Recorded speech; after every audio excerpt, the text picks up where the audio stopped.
दिल्ली सल्तनत को हिलाने युवाओं का सैलाब आया है।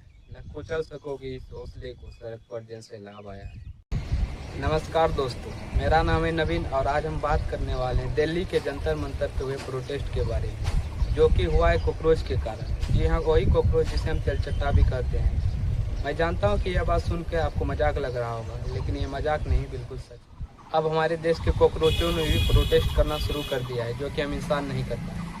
आइए हम जानते हैं कि इस पार्टी का नाम कॉकरोच जनता पार्टी ही क्यों रखा गया। ये बात है 15 मई 2026 की, जब हमारे चीफ जस्टिस सूर्यकांत जी सुप्रीम कोर्ट में एक केस की हेयरिंग कर रहे थे। तभी उन्होंने कुछ ऐसी शॉकिंग बात कह दी।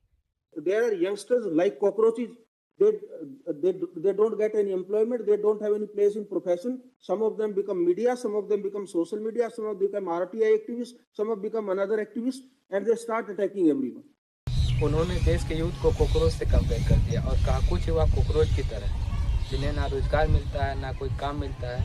वे बाद में मीडिया में चले जाते हैं, सोशल मीडिया में चले जाते हैं और एक्टिविस्ट बन जाते हैं, जो हर किसी पर हमला करने लगते हैं। तो फिर क्या था, यह बात अभिजीत देव नाम के 31 वर्षीय युवा के कान में चली जाती है और वे ऑनलाइन ही मजाक मजाक में एक पार्टी बना लेते हैं, जिसका नाम रखते हैं कॉकरोच जनता पार्टी। इस पार्टी के 4 दिनों के अंदर ही 7 मिलियन फॉलोवर्स हो गए और आज ऑलमोस्ट 23 मिलियन फॉलोवर्स हो गए हैं, जो कि किसी अदर पॉलिटिकल पार्टी से बहुत अधिक है। लोगों को लगा कि यह पार्टी तो बस मजाक मजाक में बनाई गई है, इसलिए इसका कोई फ्यूचर नहीं।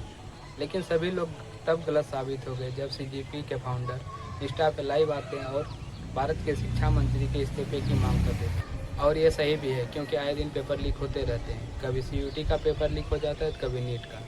यूथ को अभिजीत की बातें इसलिए भी अच्छी लगी क्योंकि ये जिन मुद्दों पर सवाल कर रहे थे, युवा उन मुद्दों को खुद से रिलेट कर पा रहे थे। इसी को लेकर अभिजीत दीप के इंस्टा पर फिर लाइव आते हैं और न्यूज़ पेपर लीक के कारण भारत के शिक्षा मंत्री का इस्तीफा मांगते हुए कहते हैं, जो इंसान अपना काम ठीक ढंग से नहीं करता है उसे तुरंत इस्तीफा दे देना चाहिए, क्योंकि पेपर लीक के कारण बहुत सारे स्टूडेंट आत्महत्या कर लेते हैं और कुछ पढ़ाई छोड़ देते हैं।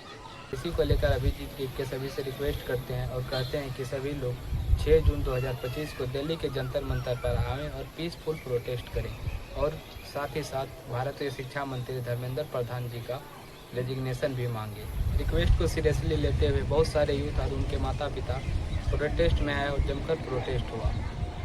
हालांकि गवर्नमेंट इस पर कोई रिएक्ट नहीं कर रही है। इस बारे में आपकी क्या राय है? क्या धर्मेंद्र प्रधान को इस्तीफा देना चाहिए या नहीं देना चाहिए? कमेंट में जरूर बताएं।